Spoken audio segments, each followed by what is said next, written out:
Damon. Man, listen, y'all.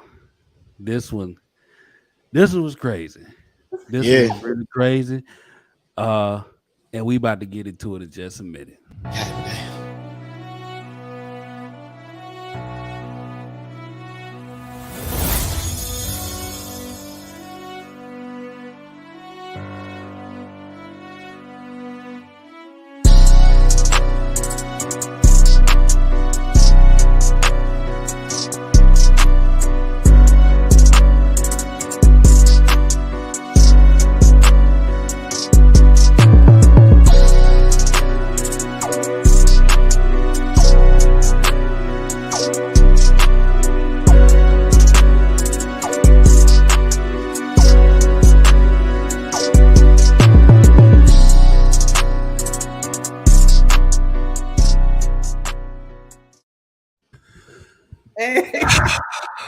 Hey, it's time to watch them thrones, boy.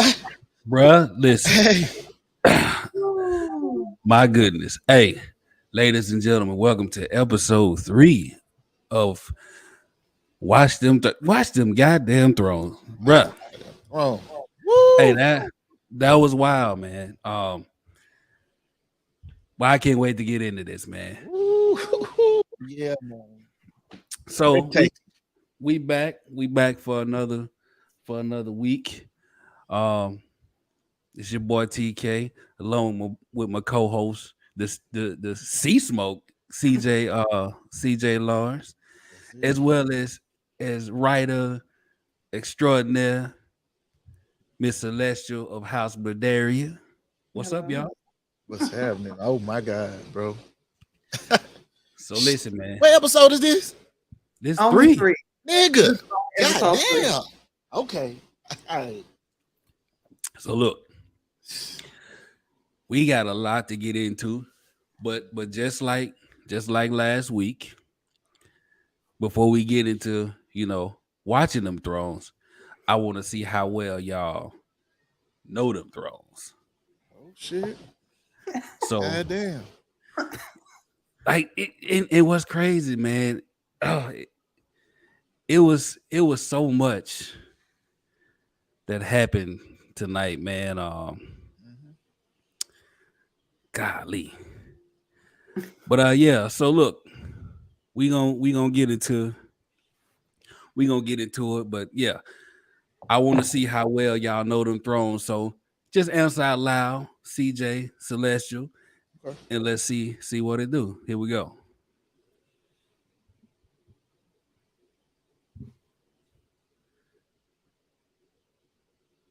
All right.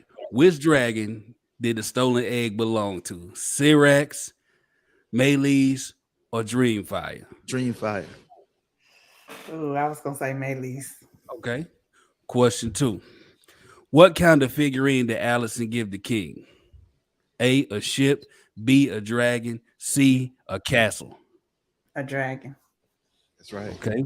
1-1. Okay. Question 3. Last question. What did the maester use to treat the king's rotting fingers? A, maggots, B, Hey, leeches, C, ginger ale, and a nap. Ginger ale maggots. for now. bro. That's a black ass answer though. Canada Dry Pacifically. Or Specifically. Right. Canada Dry Pacifically. Man. Damn right. Bruh. Man, my mind's still blown off of this one, bro. I ain't gonna lie to you. I'm still trying to like register my thoughts, bro. So while you register your thoughts of the entire episode, I know there's certain parts you want to really get into. I'm gonna start with you, Celestial. First impressions of episode 3. Initially I kind of was like, okay, this is gonna be a slow episode, just strap on, strap myself in, just get ready to kind of coast. And then they kicked it into high gear the latter part of the episode. So they hit us at the end of the episode. I'm still trying to figure out who that dragon rider was. So it was a good episode for me. Oh, it was awesome. Yeah. What you got, CJ? Bro, conflict, sibling rivalry, time leap. Like we got some shit going on in this episode from the start. For me, it's some shit because we see Aegon second of his name is born. I don't know if you would call it a christening or a naming or whatever ceremony. So I mean, honestly, for me, it comes in hot. Like it starts hot. Now I certainly it finished hotter, but it started in I thought we were gonna at least get maybe a few episodes of them bumping heads before the pregnancy and all of that, wondering if she was gonna but the baby is here now. So this conflict is really, this episode really is all about sibling rivalry.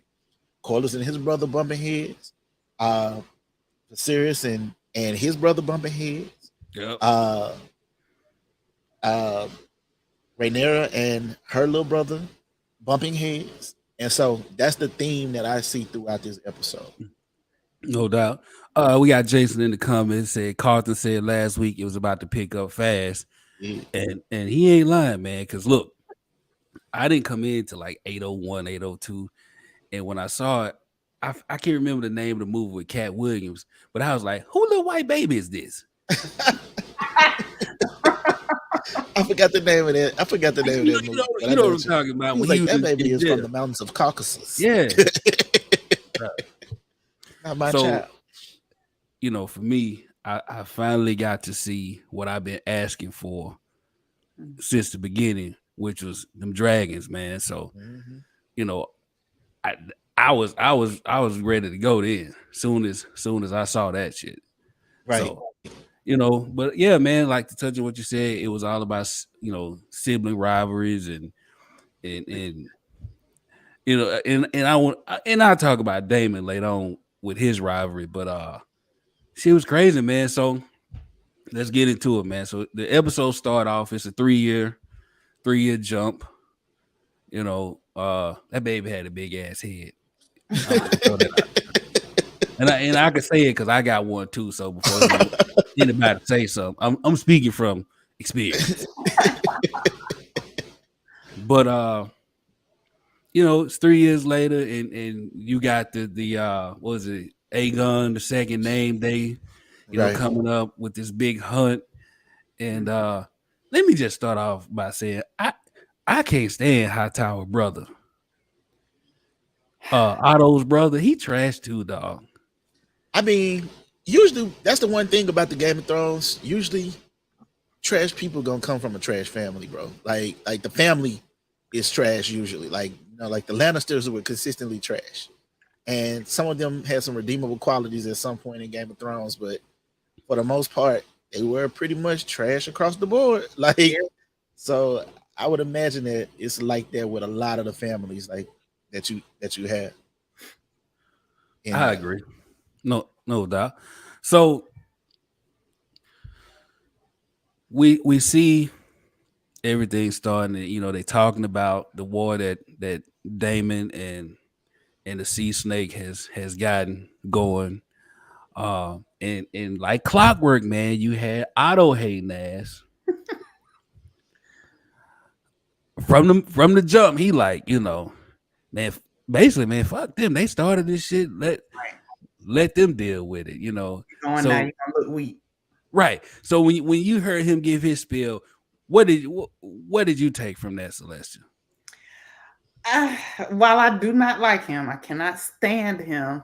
I understood the take that if you go in now, you're gonna look weak, because everybody knows he was not for that war. Everybody knows he didn't sanction them going to war.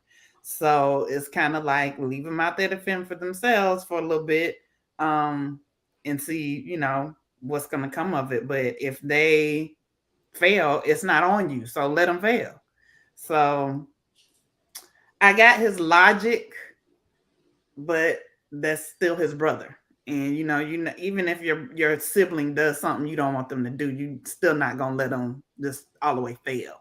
In a lot of cases. So I understood his take, but Otto, I just don't like him, so I didn't want him to be right, basically.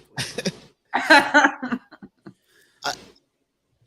don't fuck with Otto either, but I do think this was hating more than anything. I think it was really just Otto taking one more moment to manipulate the king. One more opportunity to kind of plant seeds in his head about what he should and shouldn't be doing for the kingdom. The reality is that if those pirates take that space, then it compromises the kingdom in other ways. Obviously, they still have a powerful military, but I don't think that Otto's desires there were authentic or genuine. I really think that ultimately it was his way to get rid of two more of his opponents, if you will. And I think that was what that was really about, because those are other voices in the king's head. And as we now know, as the king stated in this episode, when he tries to please one side, he winds up frustrating another side. And that's what often happens when you are attempting to be a people pleaser. Is you can't please everybody, but that's his desire is to be liked, and his desire is to please as the king. And so he finds himself often in situations where he's ultimately going to look weak to one side because he's trying to appease another side. So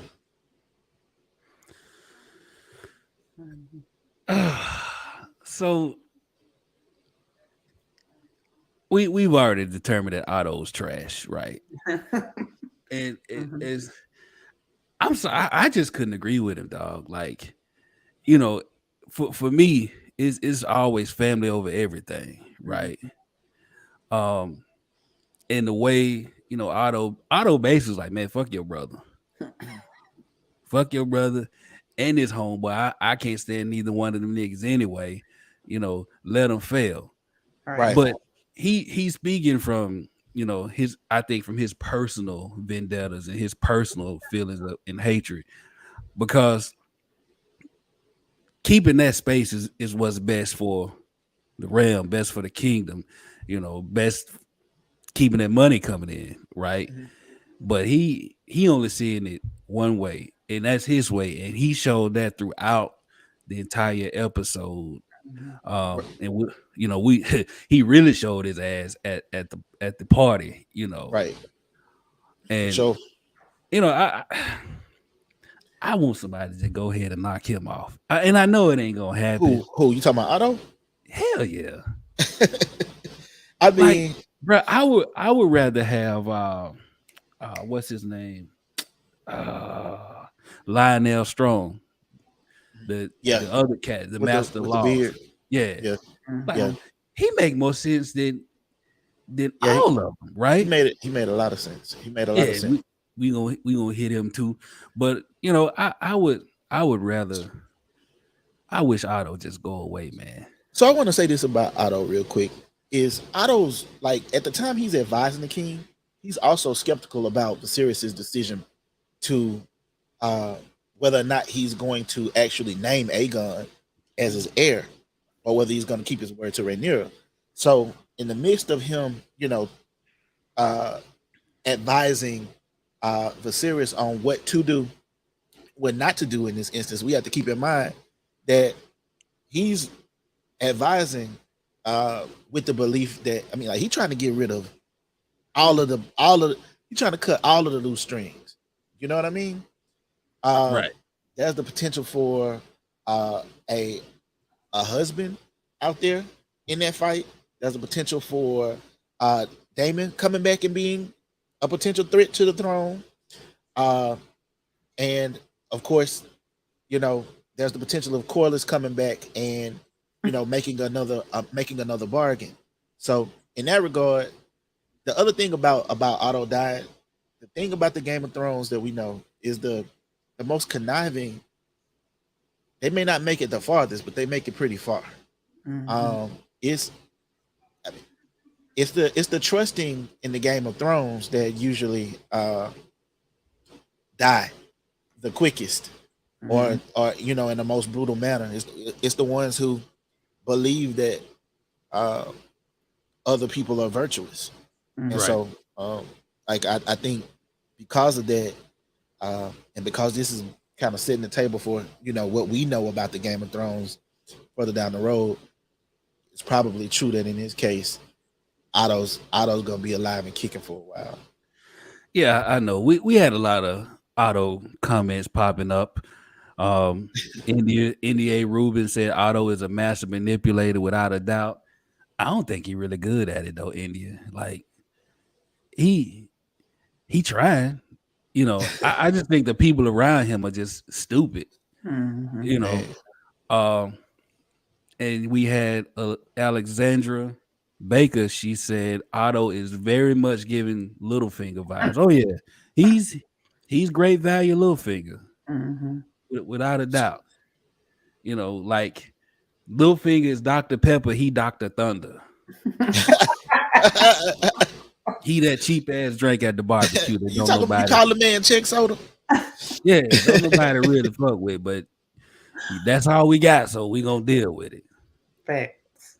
And that's that's who he is, man. Like he's terrible. So can I ask y'all about the conflict in the garden between Alicent and Rhaenyra? Like before they even kind of got to the talk, how did you feel about that? Like, how did you take that in? I want to hear what Miss House Bradbury got to say about this.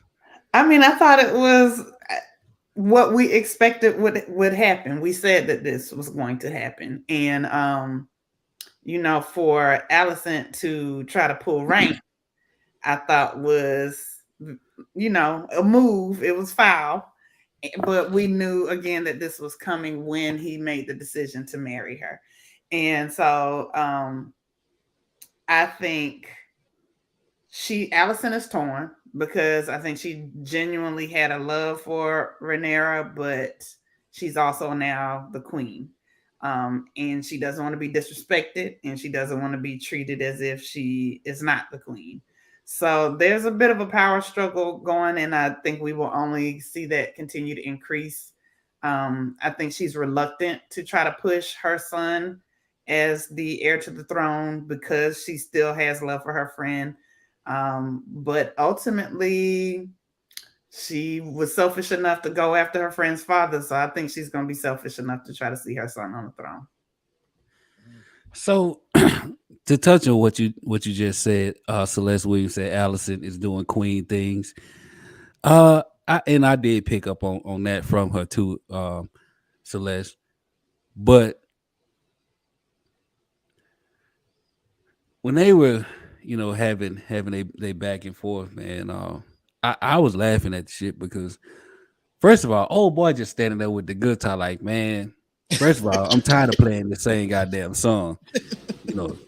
At least let me play the remix, right? and she wasn't even trying to hear that. So then Alicent pulled up on him, and she was like, he stopped playing, and Rhaenyra's telling him, hey, run it back. And Buddy just standing there. So when Alicent was like, the queen telling you to leave, Buddy didn't waste no time. He packed his shit up, kind of like how Steve Harvey said the black musicians doing the Titanic, snatching their cords out and rolling their shit up and getting the hell out of there. Right. He wastes no time getting up out of there. And it was Alicent had to pull that card on her, like, look, you was my girl, and I'm trying to keep it, peace with you. But look, bitch, I'm the queen, and you just gonna have to take this L. Right, man. I saw it like and felt like Rhaenyra was like, yeah, you might be the queen, but you ain't my motherfucking mom. And like I felt those vibes early and often with the way that they glanced at each other. Another thing that was significant about when this conversation was taking place in the garden is Alicent is pregnant again. Mhm. So even though they about to go name Aegon, and it's been 3 years later, there's another baby on the way. And when they get into the carriage or whatever, and they're riding in the carriage, Alicent even makes a comment that to me is kind of like it was a cringy comment because she says that Aegon came without, I don't know what that is, without chafe. Yeah, she did. She said Aegon came without chafe, and if you noticed, it was like a fucking awkward silence. Yep. And you know, it felt like it was not necessarily an intentional dig at the fact that one that her mother had miscarried so many children and obviously lost her life in the process of giving birth, but to say that, you know, her, a younger woman who had gotten with her best friend's dad, was able to have her a male baby who is essentially the, you know, a potential rival to Rhaenyra, without any problem at all.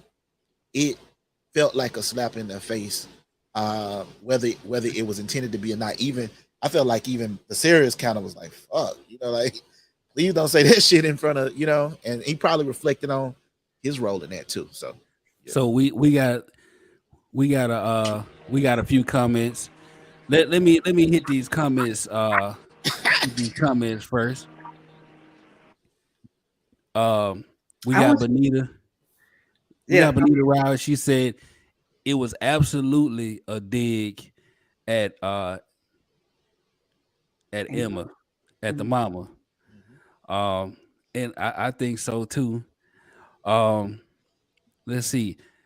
This is an interesting one from TL Thompson, and I'm really buying this.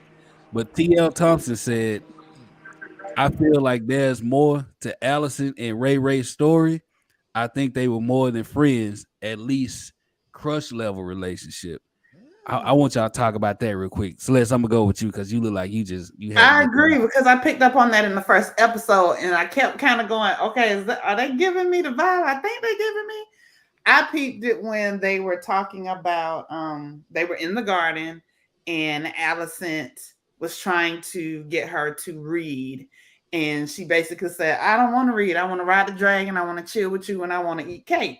So I was like, like, she was like, what kind of cake you talking about? Right. We talking about Rihanna cake? What cake? what are we talking about? Like, so I did pick up on that vibe too. And I kind of was trying to figure it out, and then they seemed like they kind of went away from that. So I don't want to cut you off with this comment. I just saw the comment. Said they were definitely fingering and lingering. Wow.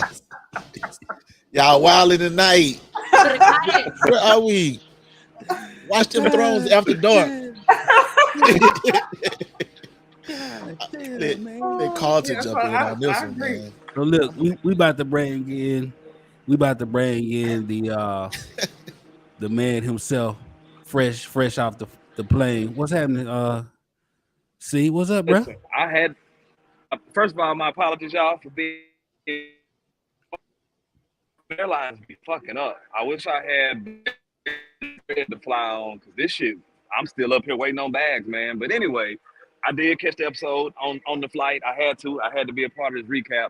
Let me touch a little bit on this fingering and lingering, because god damn, what did I just jump into?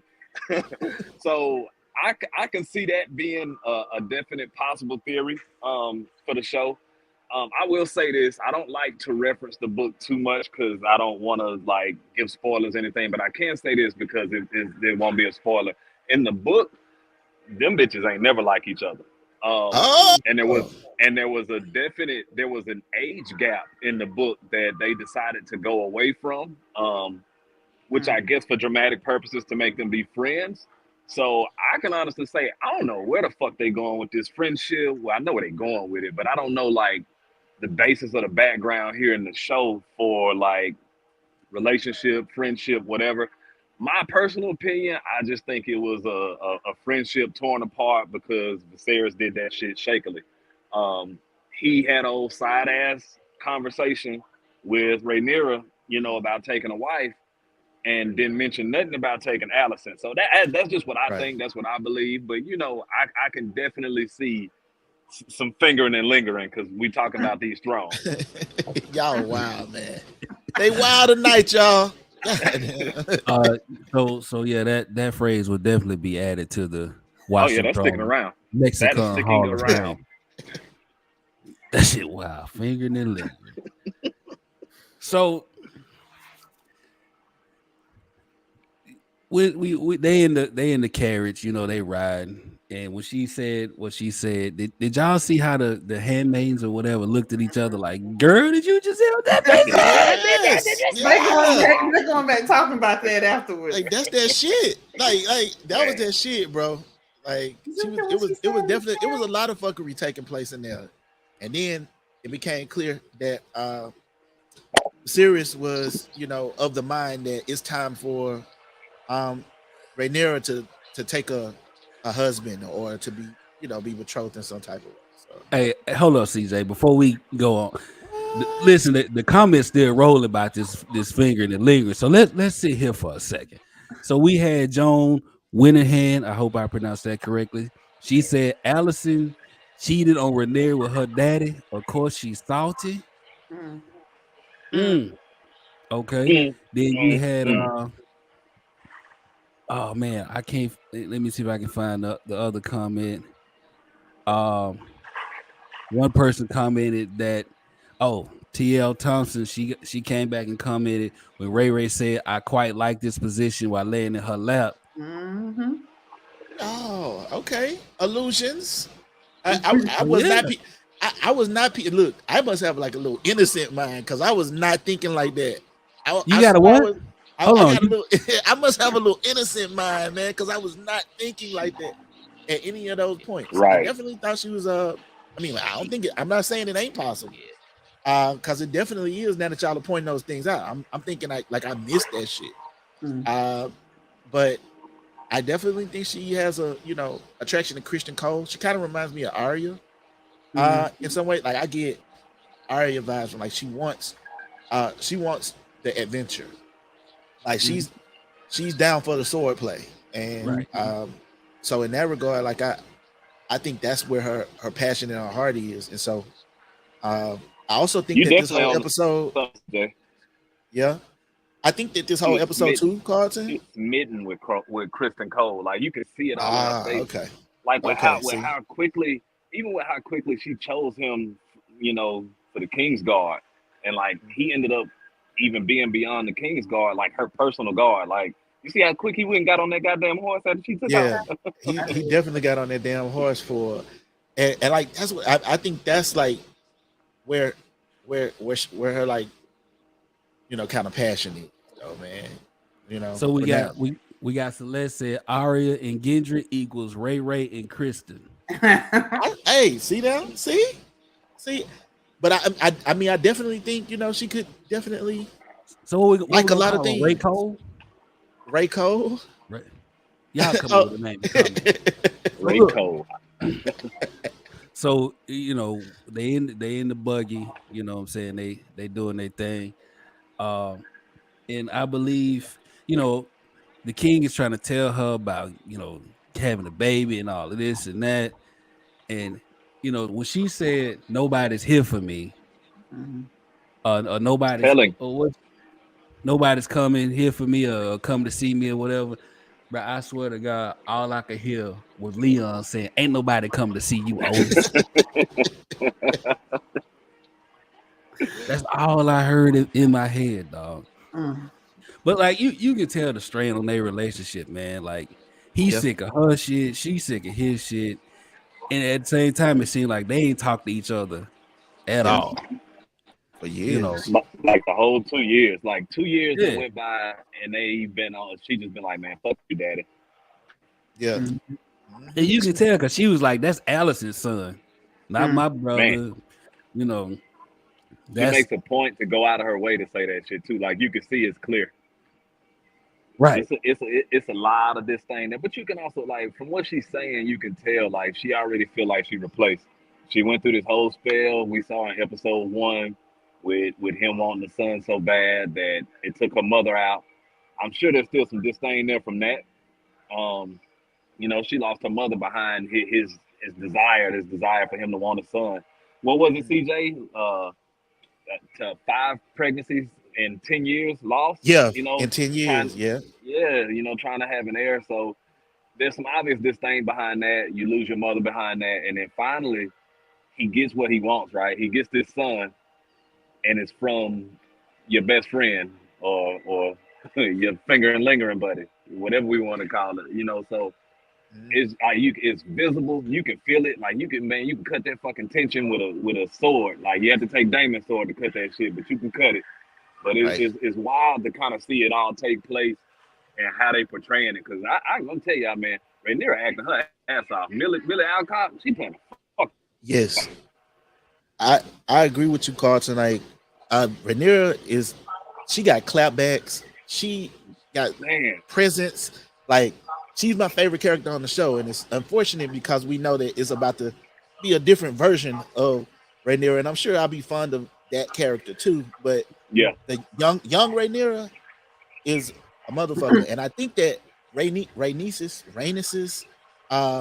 conversation was ringing in her head for those last 3 years. You know what I mean? Probably ever since the moment when Viserys announced that he was taking Alicent to be his wife, you know, and he had Aegon the Second, and so on, and so, you know, as we, you know, approach this moment of them arriving at this party or this naming ceremony for Aegon the Second, like all that shit is going through her head, and you know, when she says I don't have anybody, she really literally don't even have she can't even really maybe in her mind come to Rhaenys, because she might feel that conversation that they had, while truthful, was also a butting of heads.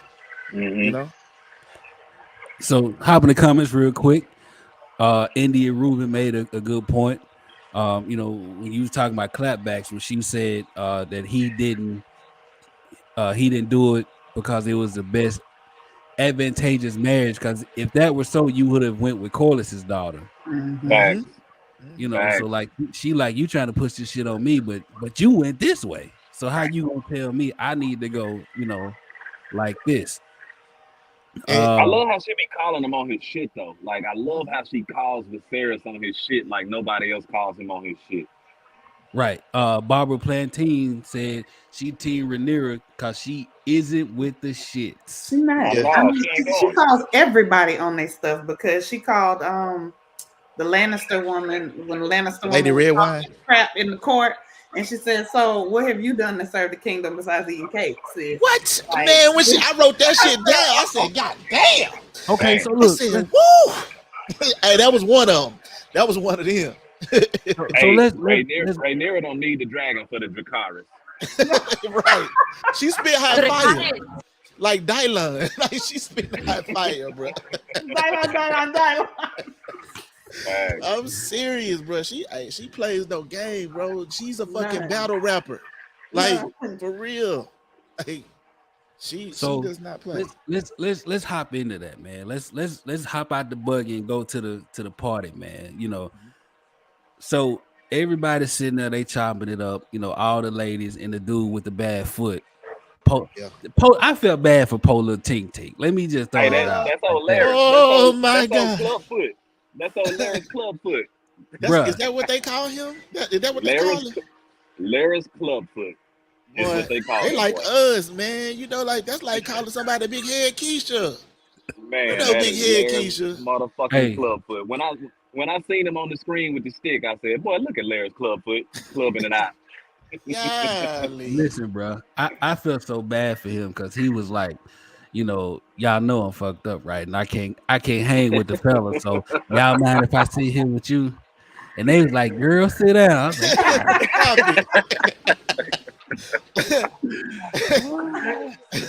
was like, y'all ain't shit, man. Listen, damn. And then he was over there looking like, what's the boy with his wing? The rapper, what's the guy that used to date Nicki Minaj? Safari. Yeah, you know He how decided- Samari had that meme where he be looking. That ain't none of my business. Like, oh, Man. oh, Bro. God. He didn't want to pop off in there, but he had to. He ain't had no choice. And then all of a Oh sudden, my god! But one of y'all the Lannisters hollering, pull man. up on her. You know what I mean? And like of all people, you know what I mean?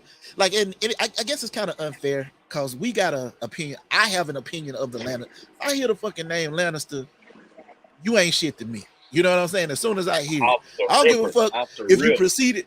I don't give a fuck if you preceded the Lannisters of that I know that ain't shit. I don't like your ancestors, goddammit, if you a Lannister.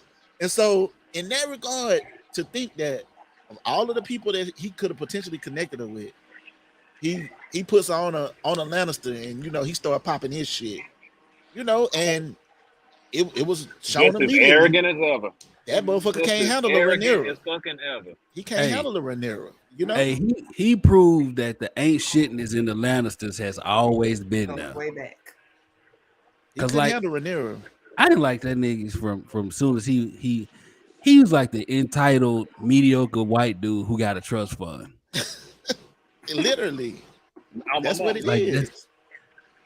Grew into that money. Hey, He Hey. like, shit, you know, I'm finna come in and save you. And she like, Hey. I don't need fucking saving. Right. Indian Ruben said, "How you be arrogant and ugly?" Listen, Hey, I was slick proud of Viserys though. Viserys put that boy in his place too. yeah, With that- his quick. I wrote that down. I said, look at Viserys having a ball or two.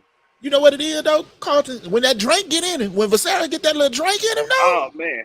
He that got motherfucker, stumbling around. okay, I said he got a little shit in his blood. I Hey, thought that too. I was like, okay, wait a minute now. He bucking up a little like, bit. what, yeah, I said, what?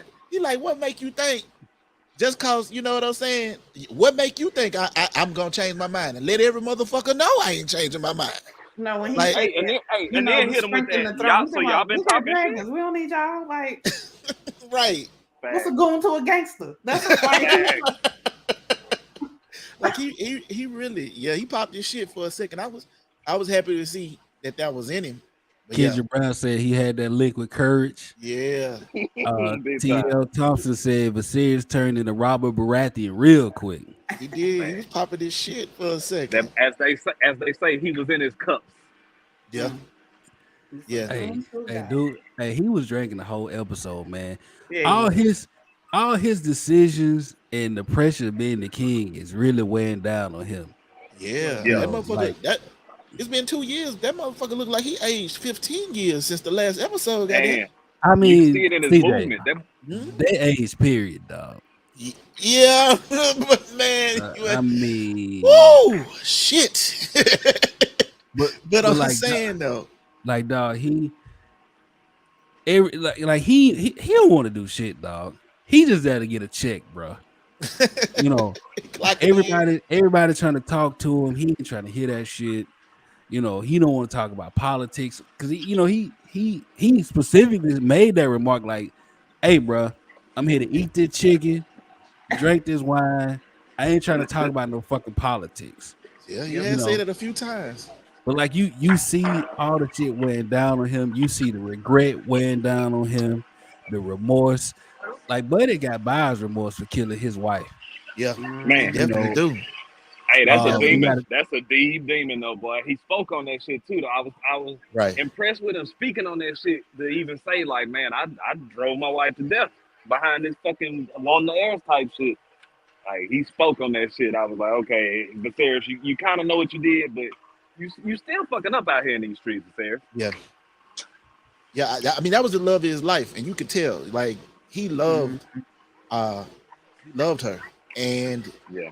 you know, while he made a fucked up decision from the dream that he had of her, you know, of someday, you know, he said he dreamt of a boy wearing a crown in his mind, is that essentially that drove him to a level of ambition and blind ambition that resulted in him making the decision that he made, the impossible decision, Right. to sacrifice his queen, to try to bring Balin 4th, and we know we of course know how that ended. So like this, that I think I thought it was dope that he like said that shit to Alicent too. Like kind of Yeah. like let her know like I felt the way about the woman that I lost, Right. and I know why my daughter feel the way about me.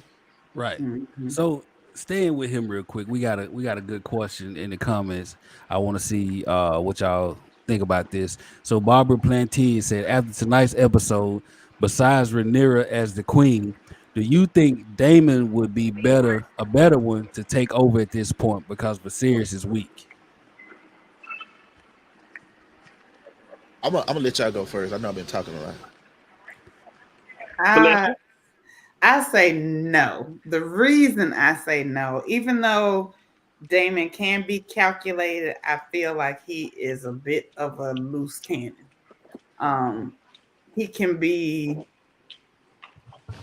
He is very prideful and very like just even with the whole thing with running into at the end where he runs into battle. He does that because he's angry and he doesn't want his brother to win. So Facts. I think Big some of his facts. decision-making skills, I wouldn't trust him on the throne. And I think a lot of he could have have them in war for behind some real stupid stuff. So, Yes. So yeah, we talking about an individual that's very prideful. The last episode, the name of it was the Rogue Prince. That's his title, the Rogue Prince, because he makes these brash decisions without any thought or anything to do with the consequences. He really don't give a shit. Just like him bashing one of the king's men that come to bring the letter to say, "Hey, brother, I'm sending some help." He like, "Fuck that, I don't need your help." Like, and that's really what that was all about. Like, Yeah. okay, instead of me receiving his help, Viserys even said that shit. He said he'd rather die than ask me for help. And Yeah. so he was ready to fall on his sword behind that shit. Yeah, and something about that, like I respect Damon for that shit. Because Damon really just like, look, I'm out here trying to make my own way. I know I be fucking up, but you just gonna have to let me fuck up, bro. Yeah. All I right. feel Damon on that shit. So we, in the comments, we got a bunch of Damon comments. I'm gonna run through them real quick. You got Roberta Center Charles said he is impulsive. We got the Dark Ops coming in from YouTube. Appreciate you tuning in with us. Say he's impulsive and reckless, and is better than Otto's puppet. We got TL Thompson. She said that Damon's ego will drive him to low key being the Mad King. I agree. We got our girl Nikki Norwood been rocking with us since day one. Appreciate that. She said Damon is mad. No good can come from anything he does. Impressive. Let's see who else we got. We have John. we got Roberta again, better from whom for the people of the kingdom. Impulsive and reckless is not better, which I agree with. Yeah. I don't know, man. Like I don't think he would make a good king. Okay. But it'd be about that action too much. Like he can hit it. Yeah. You know what I'm saying? Damon is no king. He's no king by any stretch of the imagination. Nah, he's a warrior. To think that Damon is gonna sit on that throne and rule and make just decisions and keep the peace. Like even with how we talk about how weak Viserys is, Viserys done kept that fucking peace. Now, albeit it's been through him being a little bitch about some shit, but he done kept that goddamn peace.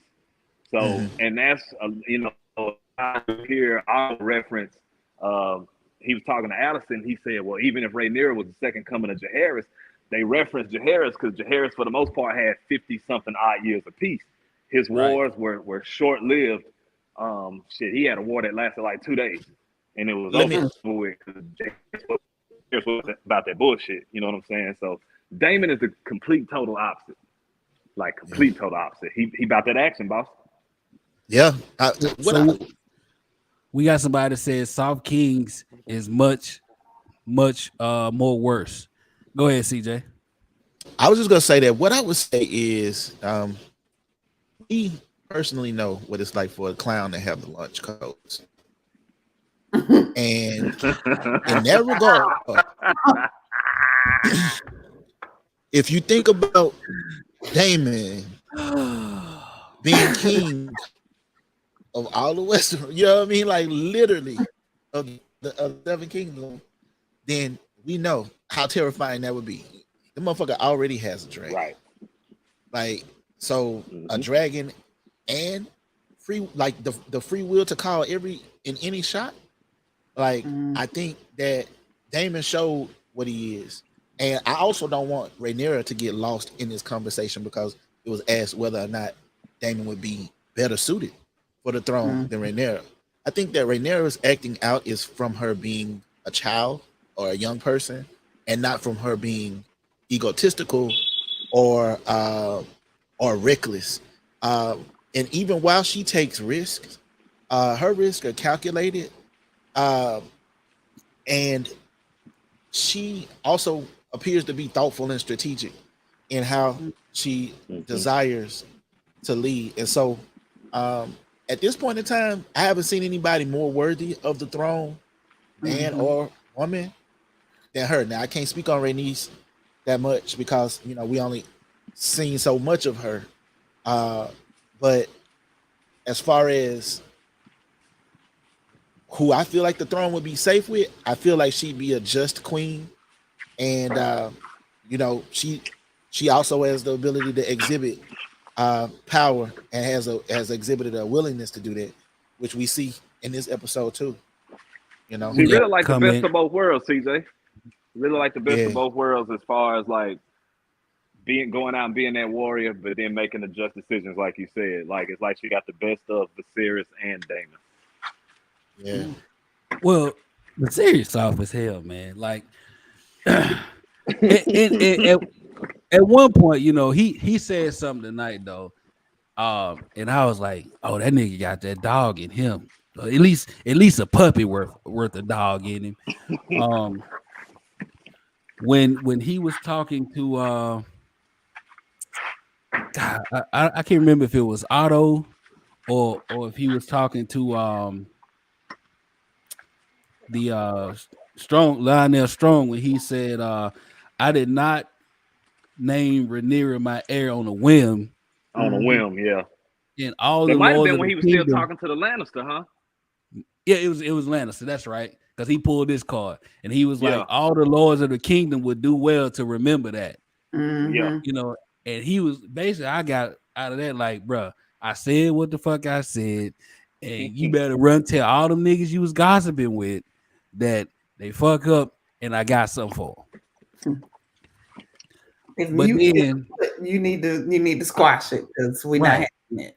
But then he says that, and then 5 minutes later, he's soft again. I'm like, come on, dog. You have no consistency, bruh. None. So, what you think about Rhaenyra and when she runs off, like when she takes off on the horse and Christian Cole follows her in the woods and stuff? I think it's just more her acting out. Her, that was her way of pouting. Her is a cry out for attention.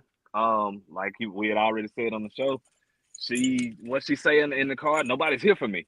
So that really was just more of a cry out for attention from some damn body. And then you see she got it, whether it was from Kristen Cole, her daddy, whoever. Like she got what she wanted. I think it's more of a burn for her because what's her name, Lord? What's the other R name? Her cousin, Rhaenys. Rhaenys had already told her this was going to happen. So, and I think at that time, in her heart of hearts, she felt like her daddy had her back. And so now she's wavering. She feels like, okay, first of all, you was over here talking to me about taking another bride. I was down with the plan, and then you slapped me and married my best friend. So she's still, like someone said in the comments earlier, she's grieving the loss of her mother. She's grieving the loss of her friendship. She got a whole lot going on, and she's still just 17. So it's a lot for her. And so it was her acting out and her just not giving a flying or whatever, because she feels like a pawn. And I totally understand that, because she thinks you just marrying me off to get a better position, and I'm not with it.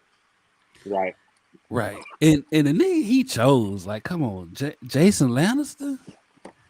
Like when he walked in the room, I knew he was trashed the way he was looking at her before he even said a word. And the You know kid what I'm did saying? too. He seemed like a frat boy, didn't he? He seemed like a frat boy. Oh, big Like frat boy energy. Yeah. When he was looking at her and they panned over his shoulder to the king, Viserys had gave him that this nigga here. Look, that's how he looked at her.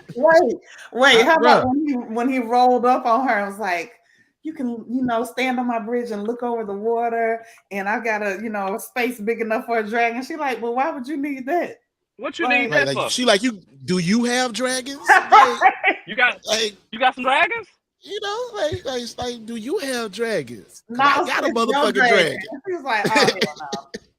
Here go your wine. But for that to Uh-huh. be his claim, I got some money to build you a dragon pit if you need one.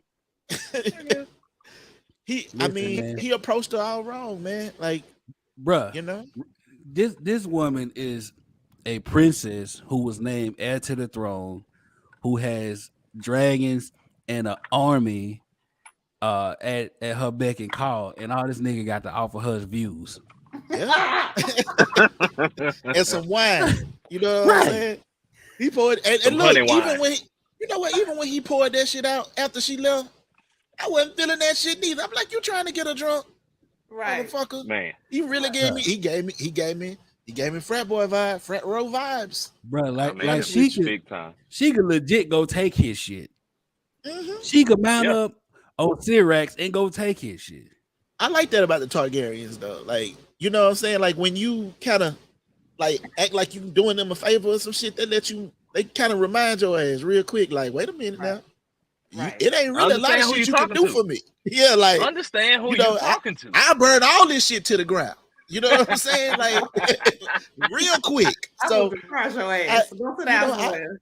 I like the bonding between. I like the dynamic that was happening between them and her and Christian Cole. Like, I was kind of concerned for them when they went in the woods, like, because at any moment, Rhaenyra is a target. Even in no matter where she is, she's a target. And so I was concerned even before the whole situation with the boar. I was concerned that some type of danger might present itself, but I didn't think it was going to be necessarily an animal or the wild. I thought it was going to be, somebody trying to, for whatever reason, Right. What's and the damn shame what she did to that boy. right, like she let out a lot. She let out 3 years of aggression, on that damn boar. She didn't stab it once or twice. She got it in. She came back to the motherfucking party looking like Carrie. So when she was killing, I was like, after the prom, bro, when she was stabbing that boy, I was like, man, I wonder who gonna smoke them ribs. Hey, but did y'all peep Jason Lannister's face when she came back bloody? He was like, man, I don't even want it no more. Right.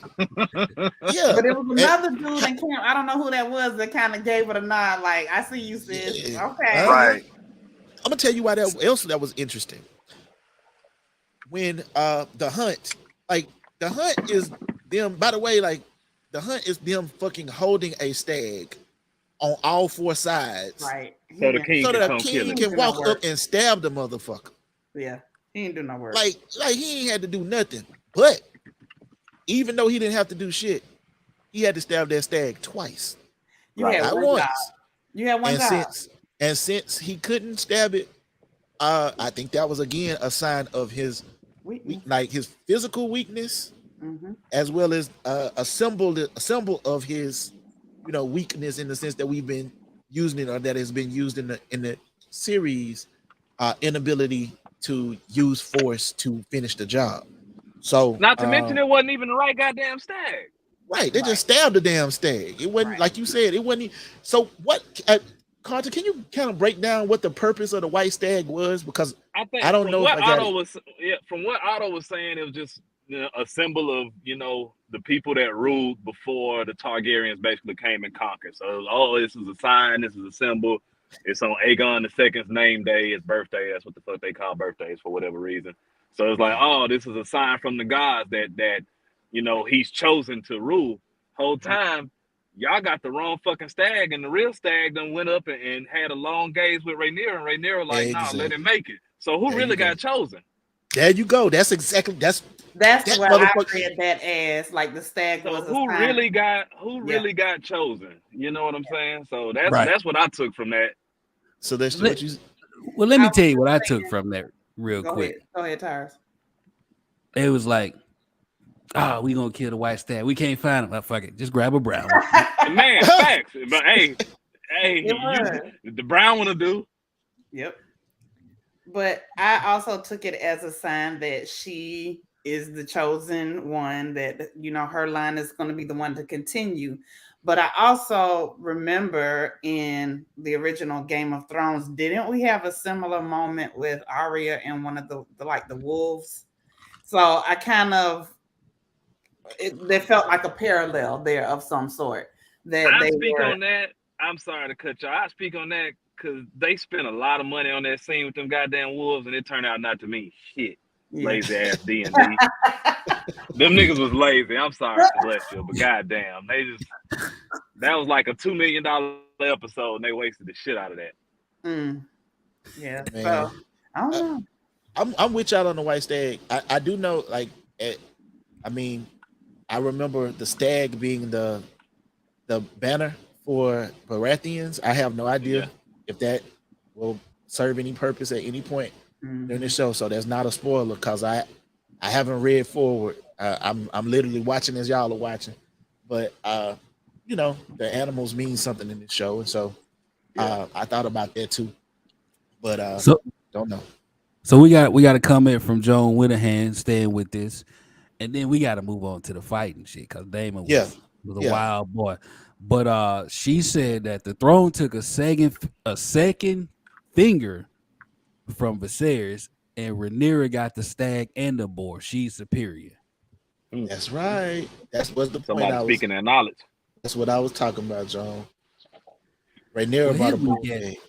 Look, can we go back a second? I saw quite a few comments that people are saying either they don't like, what's his name, Christo, or they don't trust him.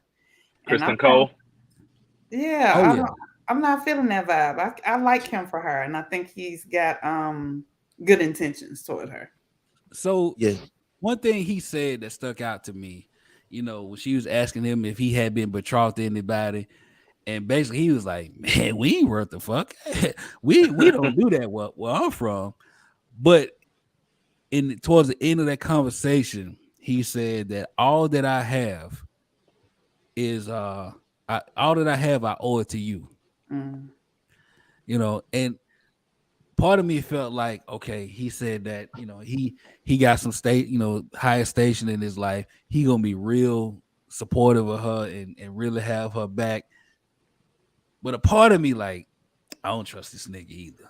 What show we watching? You know, right? That's all I'm gonna say. What we watching? Oh no! Like I feel like you know, Buddy gonna switch. You went out, or can y'all hear Tyrus? No, I can't hear TK. TK, you mute, Bo?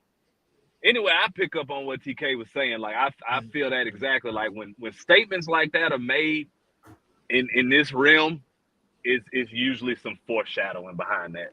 Really? For the most part. Man, Christian Cole is from the same place as he's Dornish, I believe. He's Dornish. That's right. Yeah. That's right. When he took his helmet out, they were like, he's Dornish. Yeah. So I mean, the Dornish, I like the Dorns. Even though they were kind of conniving too. Them were some bad motherfuckers. Yeah. But I guess they did in the end have ulterior motives. Right. So, you know, I don't know what the deal is yet, but you know, if y'all say we need to be on our P's and Q's with it, then I guess we definitely need to be on our P's and Q's. This is one of those things. It's like you can tell that Rhaenyra is obviously smitten for dude, but he's a member of the King's Guard. So you know the vows of the King's Guard. They take no wives, they hold no land. So it's like you smitten with Buddy, but can't nothing really come of this. Right. So I don't know. To me, that just is feel like it's a little bit more there. Real quick, Tyrus, to set you up. Can you hear? Y'all can hear me now, huh? Yeah, we can hear you. Yes, sir. To set you up going into this battle, real quick. You mentioned you liked was it the Maester that you liked? No, the one with the beard. I like Strong. Lionel Strong. Okay. Lionel Strong, yeah. Can you talk about what he suggested before we go into this battle? So if you go back to every other episode, this nigga has made the most sense of everybody he's talked to. And the one thing that I liked about Lionel was that he never said anything that's about me, my house, my family, my name. Like he has always gave, information and advice based on what's best for the realm and the people and all of that shit. So, when the king was getting bombarded by the Lannisters and other people and Otto, who tried to pimp his 3-year-old grandson, which is nasty and shit anyway. Right. Otto's a sick motherfucker, man. Otto a dog, bro. Like he's something serious, bro. He's worse than the crack epidemic that hit black neighborhoods. He don't give a fuck about nothing. That's how much I hate Otto. I hate him as much as crack. But anyway, so you had, old boy came to the king, and Viserys like, oh, so you about to hit me up too, like your son and all this. Right. And dude's like, hey dog, you got me fucked up. I don't want my son a part of this shit. But let me tell you who you need to do. You need to hook up with the sea snake, son, and this is why.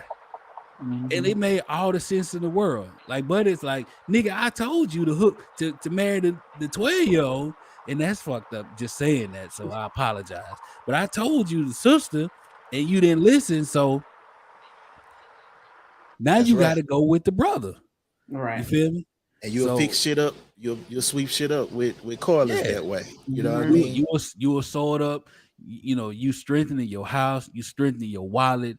You strengthening the realm because everybody gonna fall in line. Like, okay, I see what they doing, and it made a lot of sense, man. That's why I fuck with Lionel Strong. Now this finna make what you about to bring us to next a lot more fun. So now we get to the battle, dog, and it's like, first of all, I said this before, Damon a wild boy, man. I like that Alicent pretty much talked Viserys into helping his brother, because he wasn't gonna do it. He was gonna listen to Otto. You know what I'm saying? But he sent somebody, and all dude did was deliver the goddamn mail. and in return, it's like he sicked the goddamn pit bull on the mailman when he beat the shit out of old boy because he ain't like what was said on the letter, man. Like, when that happened, what did y'all think was said in that letter? We finna come out here and say y'all motherfucking ass because y'all out here getting whooped. Heard y'all like, what up, bro? Heard y'all like getting y'all motherfucking ass whoop. So we finna come say y'all stupid ass because I told y'all stupid ass not to be fighting no motherfucking body, no motherfucking way. But I told you not to come down here messing with these people. Right. But Corlys brother, he ain't say it now, but you better be glad Corlys brother called me, told me y'all getting y'all motherfucking ass whooped. I'm finna send you some ships and some motherfuckers to lay that shit down out there because the crowd king is on y'all motherfucking ass right now is what I heard. Hey, Bonita Rhae in the comment was like, she said Damon was like, Viserys, nigga, I don't want your fucking help. Right. I'm talking about, man. You've been getting your behind whooped for 2 years, and it takes your brother saying, I'm gonna send some help for you to go cojones to the walls and get it done. You know what I'm saying? Like, come on. Bro. And I like that he don't fight fair. I do like that. I like that motherfucker will use anything. We saw he don't fight fair in the first episode. Right. Right.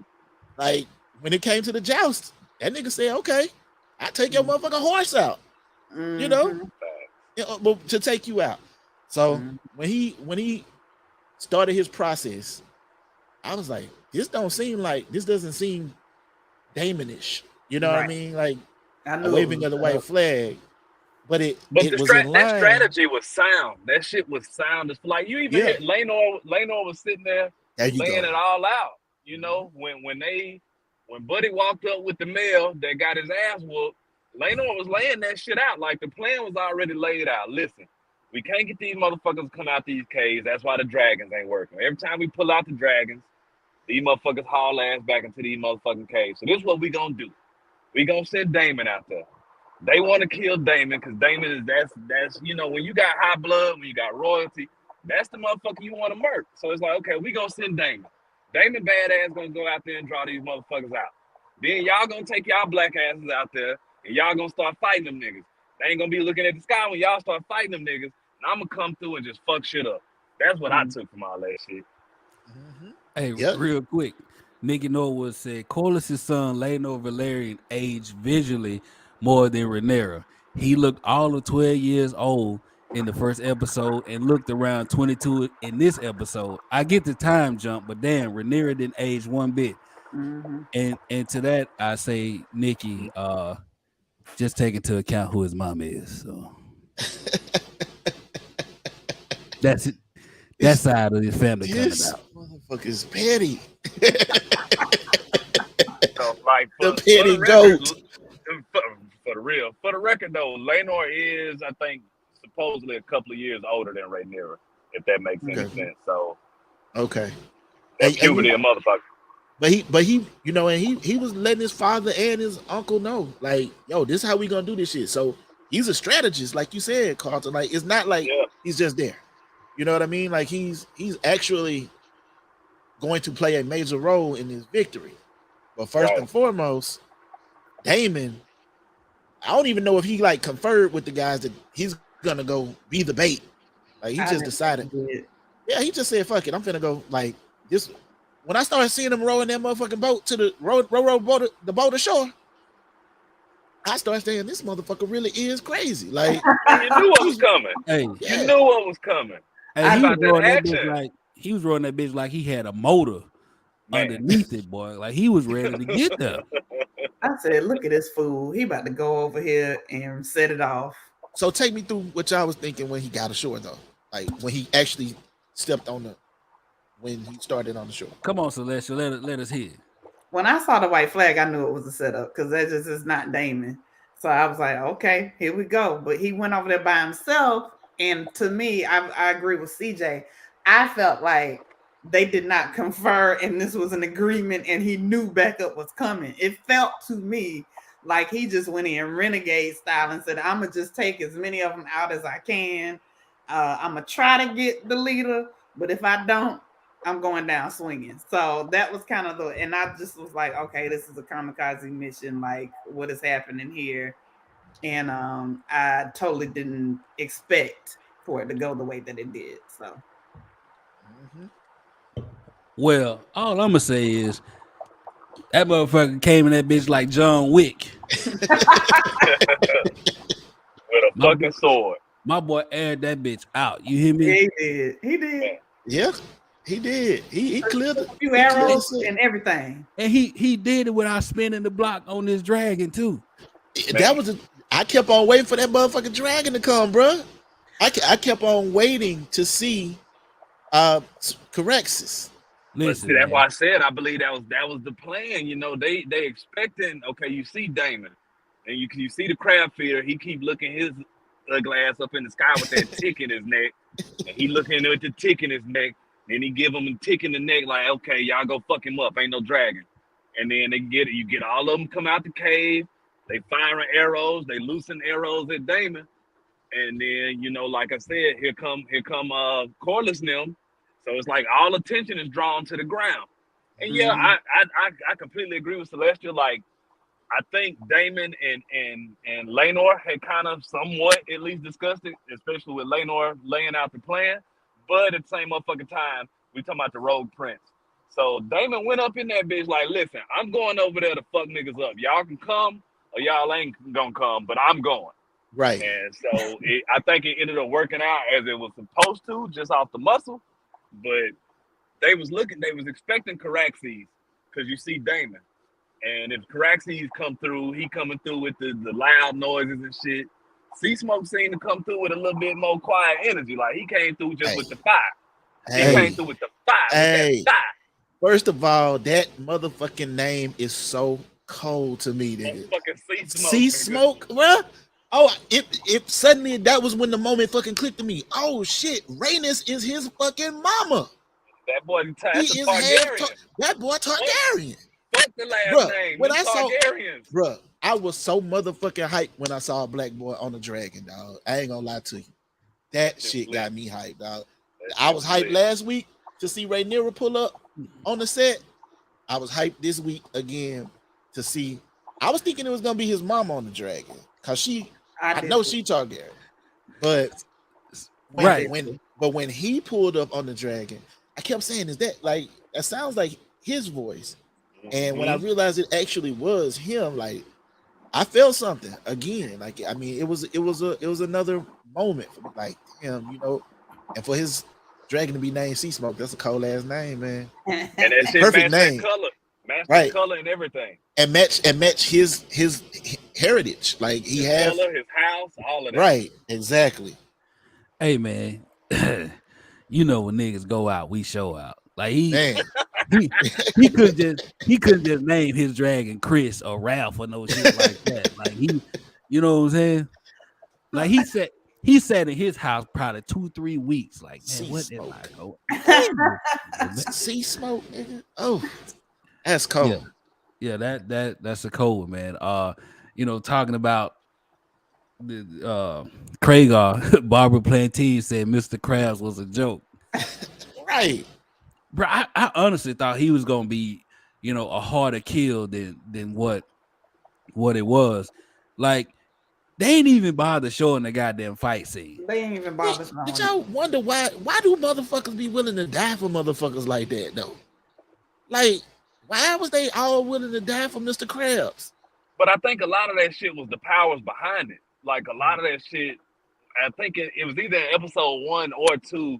They talked about the resources that was put into that shit. I think he was just the one out there feeding niggas to the crabs. Like he was like the symbol for that shit. But I think I don't think a lot of that shit is over with. I think we still gonna see some more to do with the fucking stepstones and shit. Okay. Yeah, they had that motherfucker like one of them with them bags motherfucker be eating. them balls with potatoes and corn in that motherfucker. Damon served that motherfucker up quick. Man. Damon ain't to be fucked with, man. Like that, the boys. That's really put some motherfucking respect on Damon. Yeah. Listen, man. He earned it tonight. Oh yeah, bruh.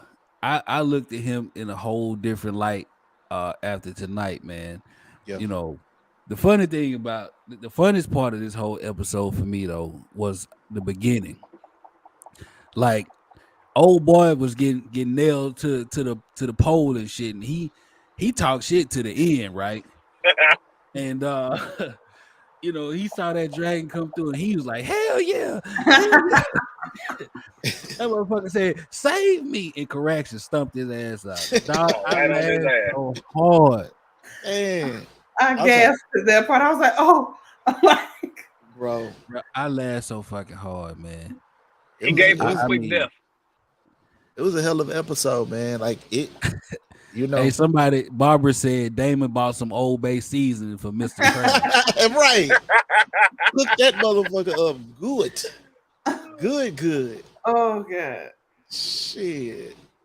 Hey, this is a wild ass episode, bro. It was wild. You know what I'm saying? It started off slow. You know, like it started off with a bang because you got corrections coming through, you know, smoking everybody, and then it just left from all that to, you know, they ride around talking and they arguing in front of people and shit. And Otto's like, "Hey nigga, we got company. What y'all doing?" Facts. You know, and they sitting there, and Otto tried to pimp yet another person in this family, and all this politicking and shit. And meanwhile, I'm like, nigga, start back fighting. Like, this is what we here for. We've been talking politics for 2 weeks.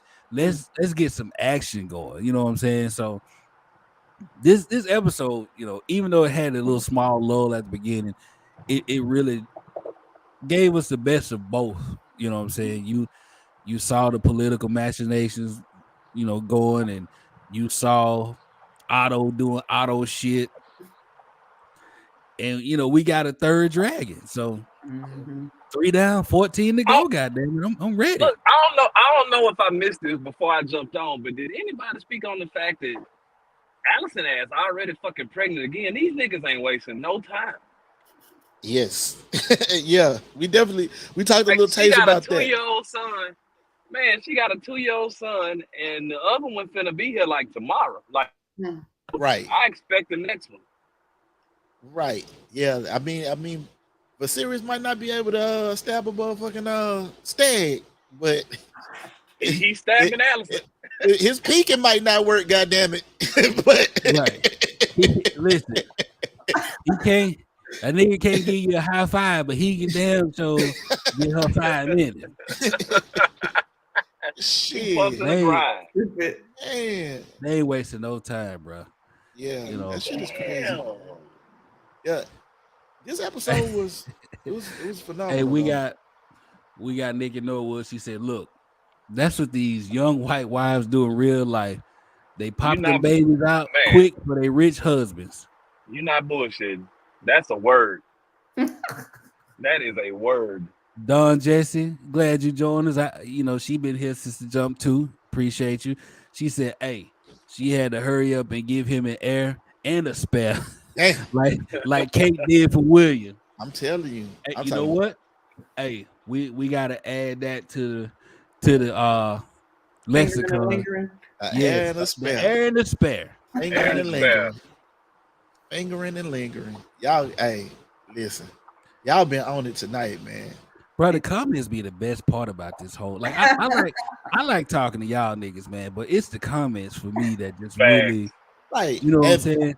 And it be so many that I can't put up because they be talking to us and talking to each other. The shit they say to each other be wild as fuck. I just want to know when. I have to go through it afterwards. I have to go through all the comments after we get done with the recap. I know social media, but I know Facebook and YouTube and all them motherfuckers better amplify our shit because all these damn comments. This is what I'm talking about. So TL Thompson just said he doing what he can before the throne cut his penis. Okay, you see this right? Now, right behind her, the response from Barbara was, "Okay, the maggots got to repair that too." Golly. I don't know what Maester gonna hold that one for him now. I look, bro. You on your own on this one, Viserys. I'm just gonna let you know. Listen, Miss TL Thompson, Miss Barbara Plantain, please hit me up in the messages.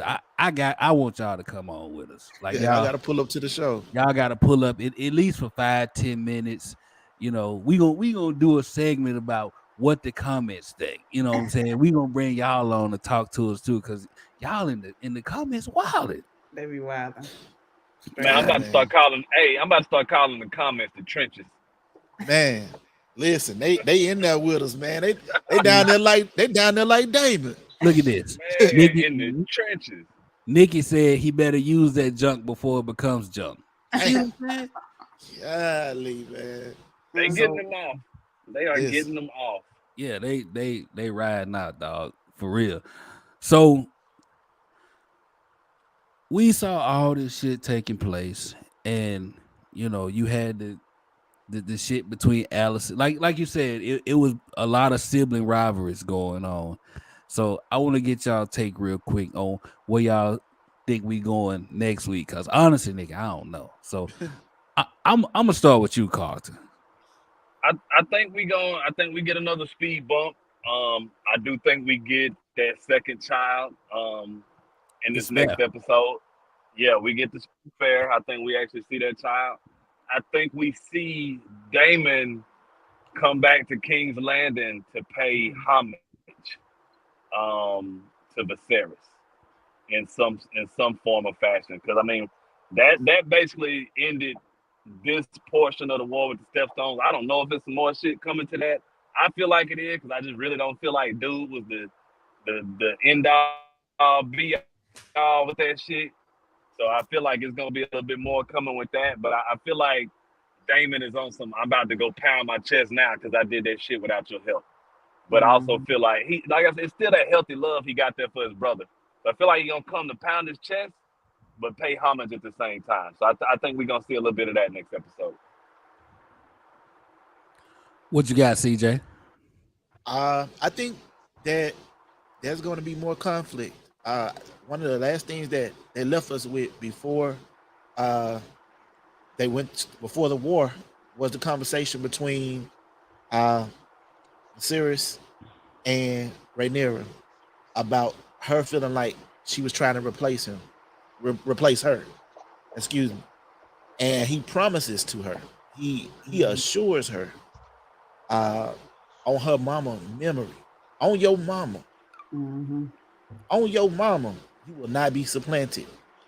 Hey, listen, man. Before you move on, anytime a nigga put it on somebody's mama, you know they fixing the you motherfucking life. you gotta hold up for it. Right. So he says, on your mama, you will not be supplanted. I won't do you like that. And he says, after he says that, he said, I thought about it. You know, I gotta be real with you. It was a time when I thought about that shit for a second. But I promise you, I ain't gonna do you like that. And Right. I feel like that's a promise that she's gonna try to rely on. Like maybe their relationship is strengthening to the point because she kind of smiled a little bit. Like, and that's the first time she smiled the whole episode. She tried to not smile and still smiled. But Nita said he lied to her. Yeah. And that's my whole that was my whole point of saying that's why it's a big deal. And so that's what I'm looking for in episode T.L. 4. Thompson said memories fade. Man. And Joan Winterhan said, I swear on your mother who I let the maesters kill. But he that part, give a fuck about them. That part. Man. What you got, Celestia? I for one believe Viserys, I think he means the promise, but he's not considering the position he's in and the fact that that is not a promise he's going to be able to keep. And that's going to be the final blow to their relationship. And so I think he's listened to Alicent and sort of trying to play a mind game with Rhaenyra. And, well, I just want you to be happy. So you got to get married, but you choose who it is. All of this is manipulation. And so he gives her this promise, and I really think that's going to be the thing that's going to end any hopes of them having a relationship from this point forward, because he's not going to be able to keep that promise for one reason or another. So I feel that, man. So what I expect to see happen next is that Viserys will continue to get played by Otto through Alicent, you know, because you saw in this episode he was steady hitting her with do this, do that. You need to persuade him to do this, you know, like she really ain't got a goddamn thought in her head that's original. You know what I'm saying? It's all being fed to her from him. So I think that's gonna continue to happen. And I think, like, some of y'all saying, you know, Damon's gonna come back. I don't think he's gonna show like a lot of attrition or appreciation. It's gonna be more like, look, nigga, I ain't need you. I did it on my own, so it is what it is. So I see that happening as well. I also think, well, I don't know if they're gonna follow up with it, but I kind of want them to. The little rift between Corlys and his brother, what's his name? Raymond, Reggie? I don't know. I can't remember his name. But I don't know, I think they might explore that a little bit because Corlys still feels some type of way about being in his shadow as well. So we gonna see, man. But I'm definitely looking forward to episode number 4. Man, it's gonna be fun, bro. Like, I mean, the fact that this just still episode 3 is crazy. Like, this feels Okay, like a Robin. whole adventure already. Robin Wyatt corrected me. His brother named Damon. Wait a minute, his name ain't Damon.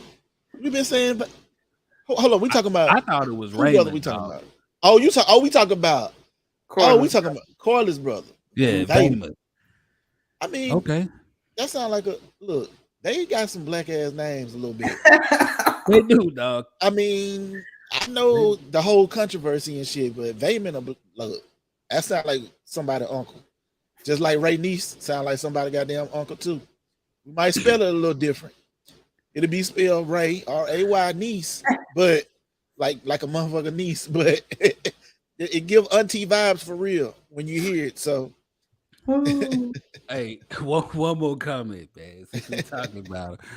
T.L. Thompson said Corlys and his brother was giving me the Nino Brown and the sit your $5 ass down before I make change. I know that's right. Yeah. Tell you, man, comments wild, man. Damon was wilding.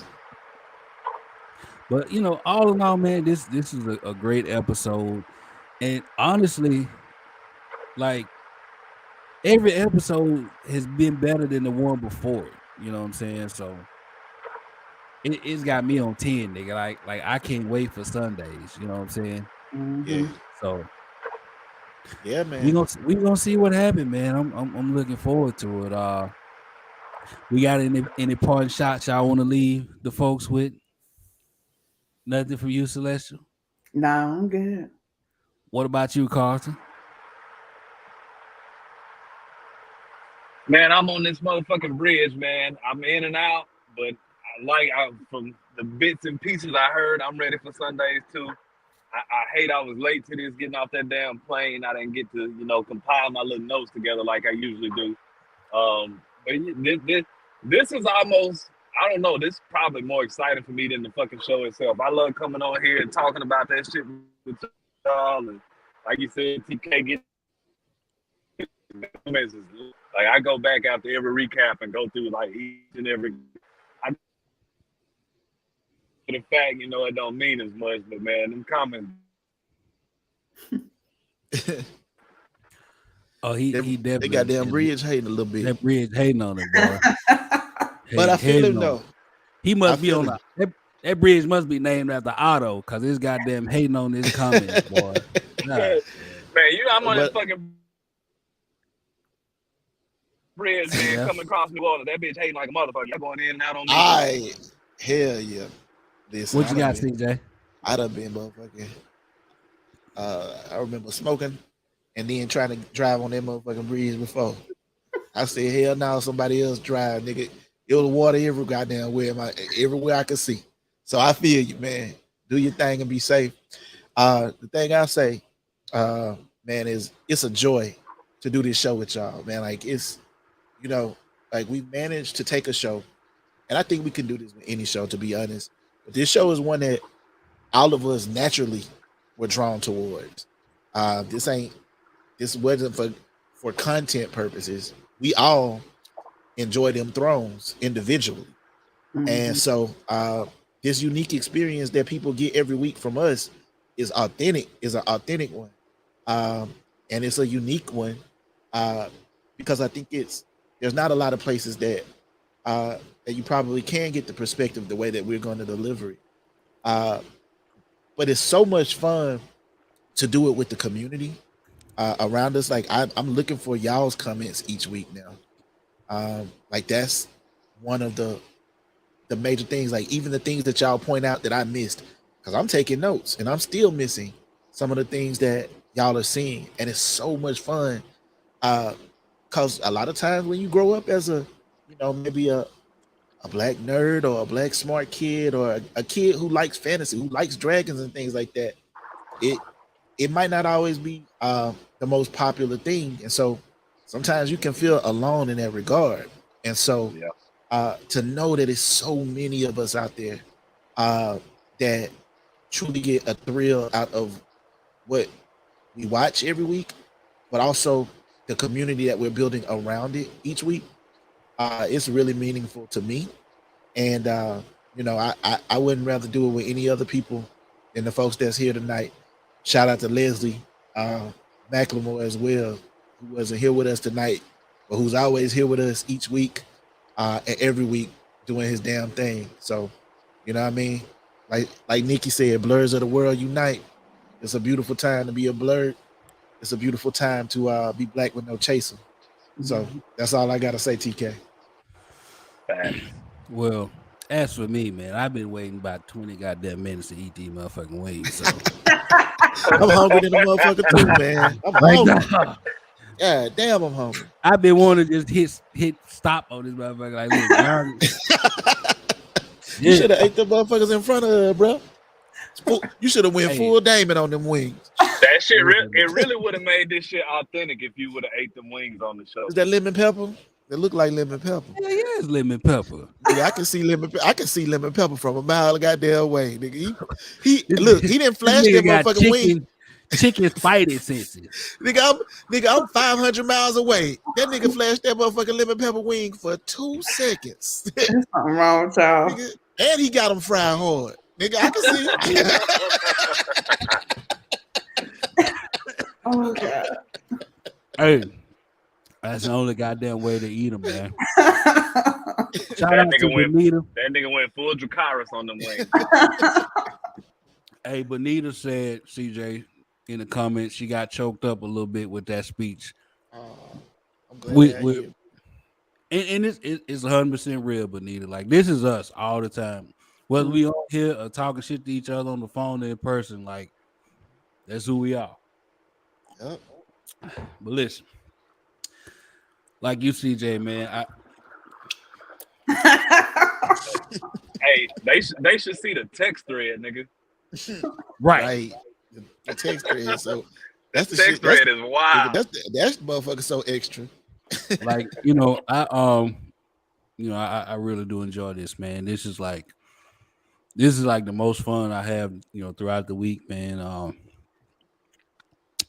Plus I drink a lot while we doing this, so this is the one time my wife be like, do you? So shit, I'm doing me. Thanks. Cheers. But we do appreciate y'all for stopping by with us and talking shit with us and hanging with us, man. Like, it's us talking our talk and where we all understand where we coming from, man. And it's great to put our spin on this show that obviously ain't meant for us from the jump, right. But we took it and made it ours, you know what I'm saying? And we really do enjoy doing that with y'all. So as always, I like to say, make sure y'all follow us on YouTube, Black with No Chaser TV, as well as on Twitch. Same thing, Black with No Chaser TV. Follow us on IG, Black with No Chaser, as well as on Twitter at damn CJ, I had at B Black No Chaser. At B Black No Chaser. I need to put this goddamn chalice down. It's all good, man. It's 2 chalices in the building tonight, man. I'm like, I'm feeling like the chaliceless one. You know what I'm saying? Like, what?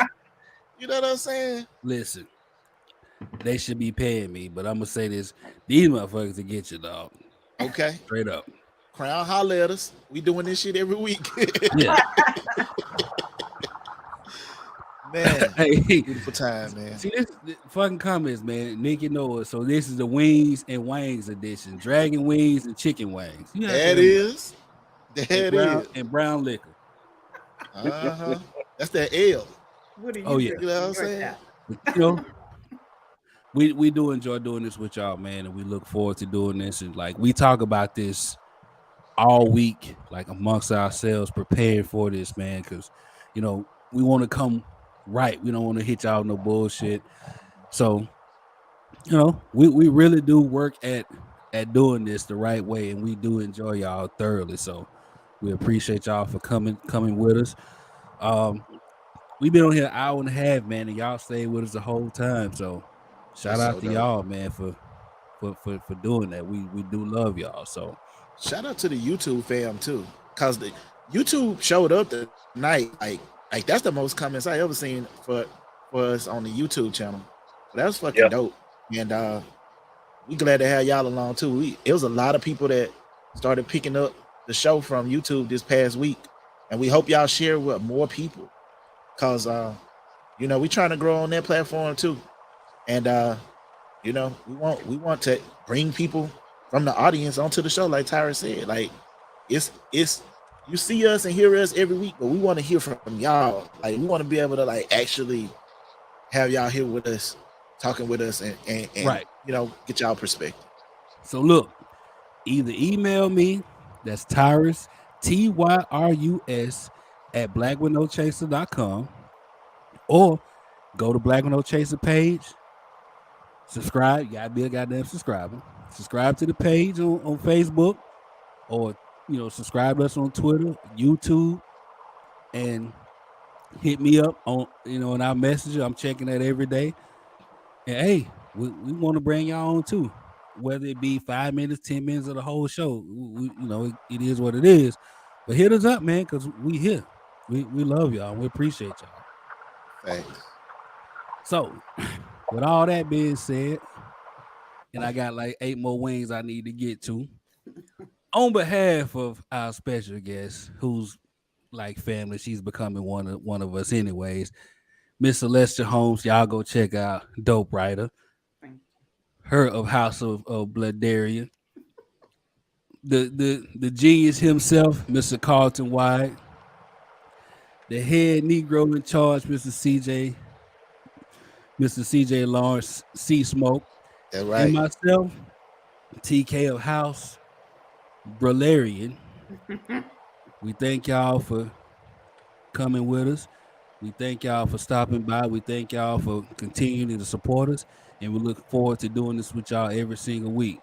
So thank you. And we will see you guys on episode number 4. Gang. Y'all have a good one. Live black unapologetically.